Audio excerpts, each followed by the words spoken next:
বৈশাখ মাসের সর্বশ্রেষ্ঠ দিন অক্ষয় তৃতীয়া আসন্ন।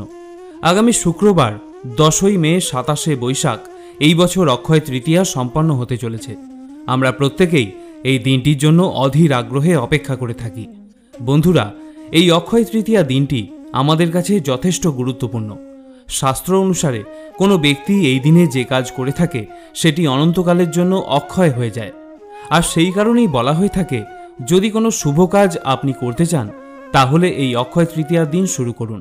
ব্যবসার কাজ হোক অথবা জমি বা বাড়ি কেনা, যানবাহন অথবা গহনা কেনা, এমনকি বিবাহের মতো শুভ কাজও এই পবিত্র অক্ষয় তৃতীয়ার দিন সম্পন্ন করার জন্য একটি অন্যতম শুভ দিন হিসাবে মনে করা হয়।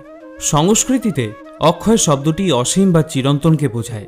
এই দিনটির সাথে যুক্ত হয় অসীম সৌভাগ্য এবং সমৃদ্ধির প্রতীক।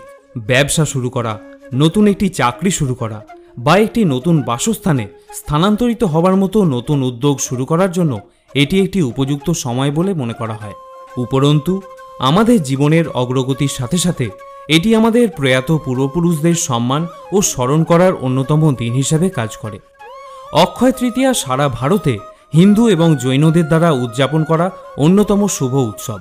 ভক্তরা এই দিনটিকে দেবতাদের প্রার্থনা, আচার অনুষ্ঠান এবং অভাবগ্রস্তদের ভিক্ষা দেওয়ার মতো দাতব্য কার্যক্রমের মাধ্যমে উদযাপন করে থাকেন।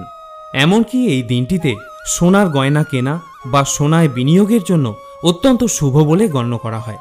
এই দিন দেবী লক্ষ্মী ও ভগবান বিষ্ণুর পূজা করলে জীবনের সব দিক থেকে উন্নতি সাধিত হয়।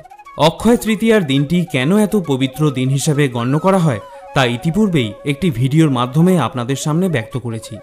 আজ এই ভিডিওর মাধ্যমে আপনাদের সামনে আলোচনা করব পবিত্র অক্ষয় তৃতীয়ার দিন আমাদের কোন খাবার গ্রহণ করা প্রয়োজন।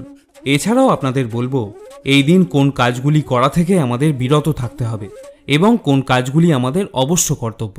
আশা করি সম্পূর্ণ ভিডিওটি আপনাকে সমৃদ্ধ করবে।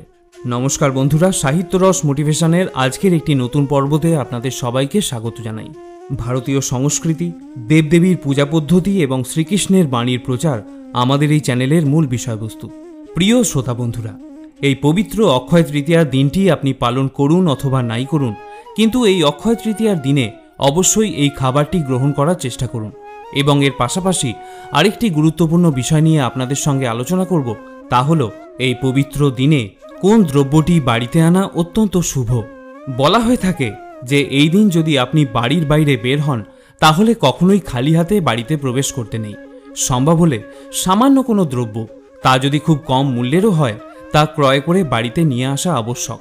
মনে করা হয় অক্ষয় তৃতীয়ার দিন খালি হাতে গৃহে প্রবেশ করলে গৃহের অকল্যাণ হয়। বন্ধুরা, অক্ষয় তৃতীয়ার দিন ভগবানের উদ্দেশ্যে এই খাবারটি প্রথমে নিবেদন করে তারপর আহার গ্রহণ করুন এবং তারপর এই সামান্য একটি দ্রব্য নিয়ে গৃহে প্রবেশ করুন। শাস্ত্রবিদরা পরামর্শ দিয়েছেন এই অক্ষয় তৃতীয়ার দিন অতি অবশ্যই নিরামিষ খাদ্য গ্রহণ করা প্রয়োজন। এই বিষয়টি কিন্তু সকলের ক্ষেত্রেই প্রযোজ্য। যারা অক্ষয় তৃতীয়া পালন করছেন বা পুজো করছেন তাদের ক্ষেত্রে এই বিষয়টি যেমন প্রযোজ্য, আর যারা কোনো কারণবশত অক্ষয় তৃতীয়া পালন করতে পারছেন না তাদের ক্ষেত্রেও সমানভাবে প্রযোজ্য। শাস্ত্রমতে এই দিন চাল, মুগ ডাল এবং বিভিন্ন সবজির খিচুড়ি খাওয়ার রেওয়াজ রয়েছে। যদি কেউ অক্ষয় তৃতীয়া পালন করে থাকেন এবং অক্ষয় তৃতীয়ার পূজা করে থাকেন তাহলে নৈবেদ্য হিসেবে অবশ্যই এই ভোগের খিচুড়ির প্রসাদ ভগবানের উদ্দেশ্যে নিবেদন করুন এবং পূজা শেষ হয়ে যাওয়ার পর এই ভোগের প্রসাদ অবশ্যই গ্রহণ করবেন। বন্ধুরা, এই বিষয়টি নিশ্চয়ই আপনারা জানেন, এই পবিত্র দিনে মা লক্ষ্মীর প্রতীকস্বরূপ কোনো কিছু দ্রব্য কেনা অত্যন্ত শুভ ফলদায়ক হয়ে থাকে। মা লক্ষ্মীর প্রতীক হিসাবে দানাশস্যকেও গণ্য করা হয়। যেমন চাল বা ধান মা লক্ষ্মীর একটি অন্যতম প্রতীক। তাই এই দিন যদি আপনি বাড়ির বাইরে কখনো বেরোন তাহলে চাল, ডাল বা বিভিন্ন প্রকার দানাশস্য আপনি ক্রয় করে আনতে পারেন। এছাড়া অক্ষয় তৃতীয়ার দিন সবুজ শাকসবজি কেনাও শুভ ফলদায়ক হিসেবে বিবেচিত। শাস্ত্রমতে এই সবুজ শাকসবজি আমাদের কাছে প্রকৃতির আশীর্বাদ স্বরূপ। তাই এই দিনে কেনা সবুজ শাকসবজি এবং দানাশস্য দিয়ে ভোগ রান্না করে ভগবানকে নিবেদন করবেন এবং পুজোর পর সেই ভোগ আহার হিসাবে গ্রহণ করবেন এবং তারপর পরিবারের সদস্যদের এবং সম্ভব হলে প্রতিবেশীদেরও বিতরণ করবেন।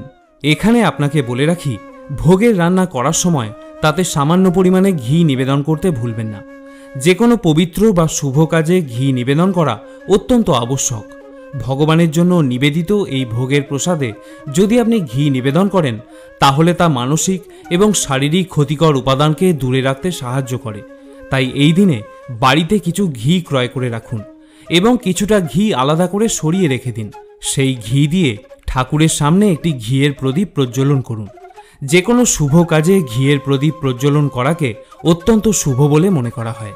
দ্বিতীয় বিষয়টির কথা আপনাদের বলবো, যদি আপনি অক্ষয় তৃতীয়া পালন করে থাকেন অথবা কোনো দেবদেবীর পূজা করে থাকেন তাহলে এই দিন আখের রস গ্রহণ করে উপবাস ভঙ্গ করার চেষ্টা করুন। শ্রোতা বন্ধুরা, আখের রস পান করার কথা এই কারণেই বলা হয়ে থাকে কারণ আখের রস গরমকালে আমাদের তাৎক্ষণিক প্রশান্তি প্রদান করে। তাই উপবাস ভঙ্গ করার পর স্বাভাবিক কারণেই যখন শরীর ক্লান্ত থাকে তখন এই আখের রস আপনাকে সতেজ করে তুলবে। তাই উপোস ভঙ্গের পর আখের রস পান করার কথা বলা হয়ে থাকে। এছাড়া এর বিকল্প হিসেবে আপনি ডাবের জল পান করে উপোস ভঙ্গ করতে পারেন।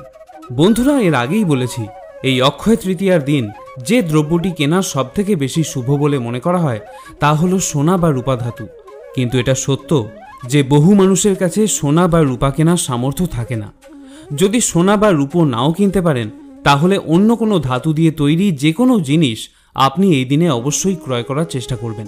সেটা হতে পারে লোহার, তামার বা পিতলের কোনো জিনিস। আর যদি তাও না পারেন তাহলে আপনার গৃহের জন্য প্রয়োজন এমন কোনো দ্রব্য বা বস্তু আপনি এই পবিত্র দিনে ক্রয় করে রাখার চেষ্টা করুন।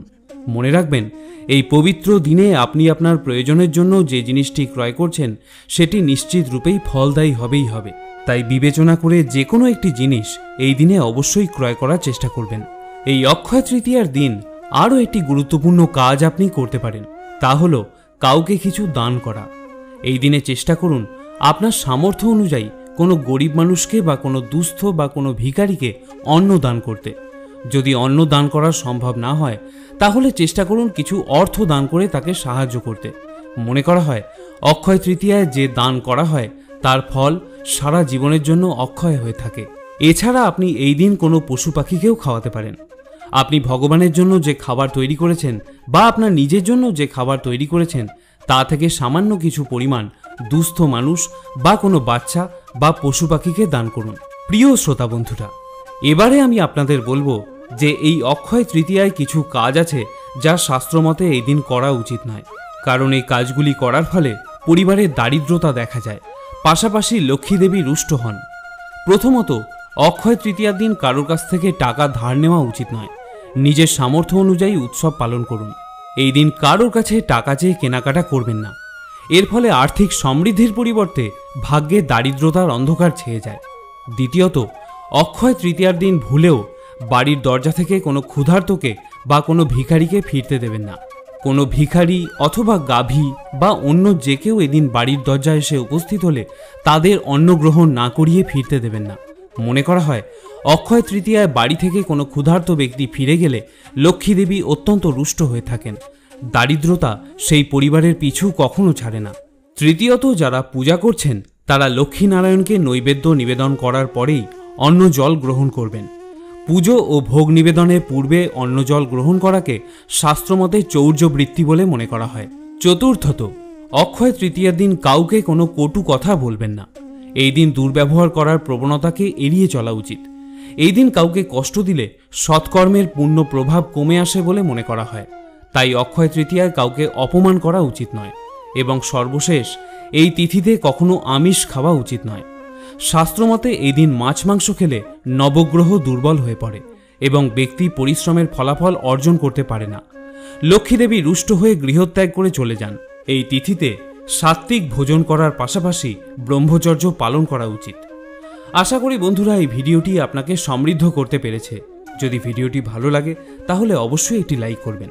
অক্ষয় তৃতীয়া সম্পর্কিত কোনো প্রশ্ন বা মতামত যদি আপনার থাকে তাহলে আমাকে জানাতে ভুলবেন না। আজকের মতো এ পর্যন্তই। সকলে ভালো থাকবেন, সুস্থ থাকবেন। জয় শ্রীকৃষ্ণ।